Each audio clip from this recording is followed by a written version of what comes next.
السلام علیکم، پاک وائس اسٹوریز میں آپ سب کا خوش آمدید۔ تو چلتے ہیں قسط نمبر 35 کی طرف۔ اس دن میں مارکیٹ میں کچھ ضروری سامان لینے کے لیے گئی تھی تو کیب سے بھی ملاقات ہو گئی تھی۔ 2 دن بعد نظر آیا تھا۔ ان دنوں کام میں بہت مصروف تھا، اس لیے پارک میں بھی نہیں آ رہا تھا، ورنہ تو روزانہ ہی میں اس سے قریبی پارک میں ٹہلتے اور موبائل فون پر مصروف دیکھتی تھی۔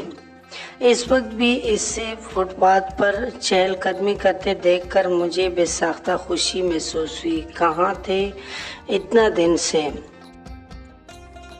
میں نے بڑے بڑے تیلے اس کے ہاتھ میں زبردستی تھماتے ہوئے پوچھا۔ کچھ مصروف تھا؟ تم سناؤ، آج کل کیا ہو رہا ہے؟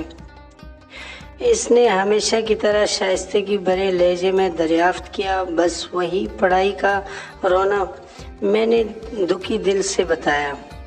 مما نے آتی ہی میرے ننھی سی جان پر پھر سے کتابوں کا بوجھ لاد دیا۔ بقول مما کے جب تک شادی نہیں ہوتی فارغ رہنے سے بہتر ہے مصروف رہو، اور اب تو میں سچے دل سے شادی کے لیے دعائیں کر رہی ہوں۔ مجھے یقین تھا کہ اس دفعہ بھی میں ہرگز پاس نہیں ہو سکوں گی، اور فیل ہونے سے بہتر تھا میں کسی کی بے رنگ زندگی میں رنگ بھر دوں۔ مگر مسئلہ تو صرف یہ تھا کہ خاندان کا کوئی بھی مرغہ بچ نہیں پایا تھا، اور خاندان سے باہر تانکنے جھانکنے کی مما نے مجھے اجازت نہیں دے رکھی تھی، اور نہ ہی میرا ایسا کوئی ارادہ بھی تھا۔ آنٹی کا ارادہ تم سے جاب کروانے کا ہے، کیب کا اندازہ کچھ سوچتا ہوا تھا؟ نہیں تو، میں نے نفی میں سر ہلایا۔ پھر کیا ضرورت ہے خواہ مخواہ تمہیں تکلیف دینے کی؟ وہ منہ بنا کر بولا۔ آنٹی کو چاہیے تمہارا شادی کر دیں۔ لو جی، کر لو گل۔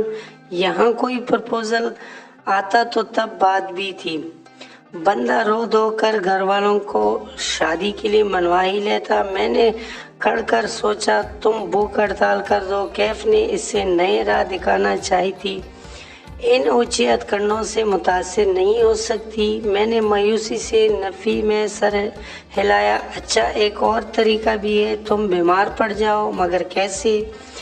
بھئی ہر روز جھوٹ موٹ کا دورہ بنا لینا، پھر مما لوگ مجھے ڈاکٹر کے پاس لے کر بھاگیں گے، سارا پانڈا پھوٹ جائے گا۔ میں نے مایوسی سے کہا، تم ڈاکٹر کے پاس نہیں جانا۔ میں نہیں جاؤں گی، مگر ڈاکٹر خود چل کر میرے پاس آ جائے گا۔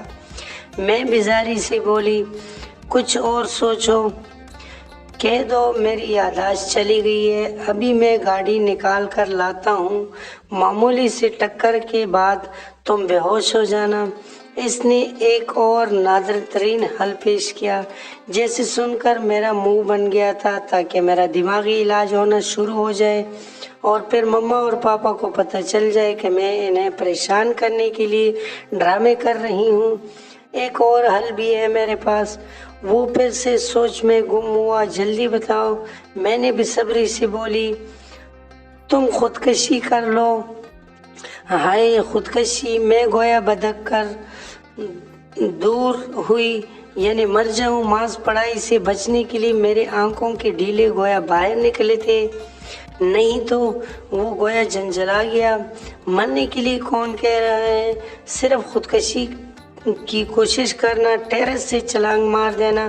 وہ اطمینان سے بولا، تاکہ میری ساری ہڈیاں ٹوٹ جائے، میں لنگڑی ہو کر بستر سے لگ جاؤں۔ ایسے خوفناک مشورے نے مجھے پسینہ پسینہ کر دیا تھا۔ بدھو دھیان سے چھلانگ مارنا تاکہ ہڈیاں ٹوٹنے سے بچ جائے، بس اس کا دھیان رکھنا کہ اس منظر کو کوئی دیکھ لے۔ تمہارا دماغ تو ٹھیک ہے؟ میں نے مشکوک انداز میں اس سے گھورا۔ تم مجھے دنیا سے بھجوانے کے طریقے کیوں بتا رہے ہو؟ ایک آخری آئیڈیا بھی ہے میرے سرخیز دماغ میں۔ کیف نے چٹکی بجا کر کہا، مجھے تو معاف کرو۔ میں نے دونوں ہاتھ جوڑے، میں سڑک پار کرنے لگی۔ ارے سن تو لو! وہ میرے پیچھے بھاگا چلا آیا۔ کیا ہے؟ میں نے ناراضگی سے بغیر روکے بولی۔ تو تم شادی کر لو۔ اس نے پھر سے میرا دل جلایا۔ کس سے؟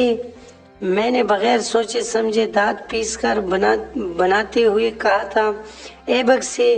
وہ میرے سامنے کھڑا بڑے اطمینان سے کہہ رہا تھا، یوں کہ میرا اطمینان پل بھر میں ہو گیا، مگر میں نے کچھ بولنا چاہا، مگر کیف نے گویا ہاتھ اٹھا کر میری بات ختم کر دی۔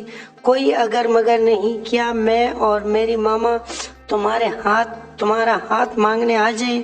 اب وہ بڑے صاف اور دو ٹوک انداز میں پوچھ رہا تھا اور میری حیرت کو گویا انتہا ہو چکی تھی۔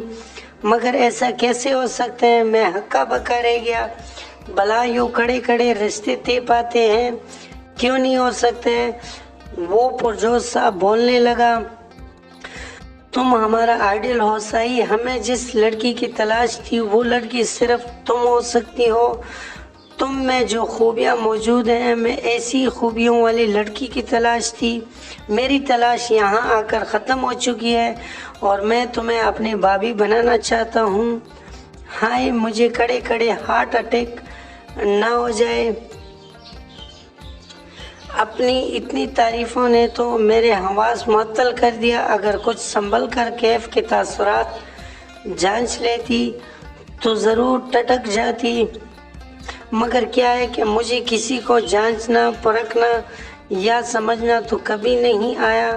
میں بیوقوف کی حد تک سادہ ہوں۔ ان دنوں مجھے اپنے بیوقوفیوں کی خبر نہیں ہو سکتی تھی، مگر وقت بہت استاد ہے جو باتیں ماں باپ اور کتابیں تک نہ سمجھا سکتی، ان باتوں کو وقت اچھی طرح سے ذہن نشین کروا دیتا ہے، اور وقت کی شاگردگی میں رہنا کوئی آسان کام نہیں۔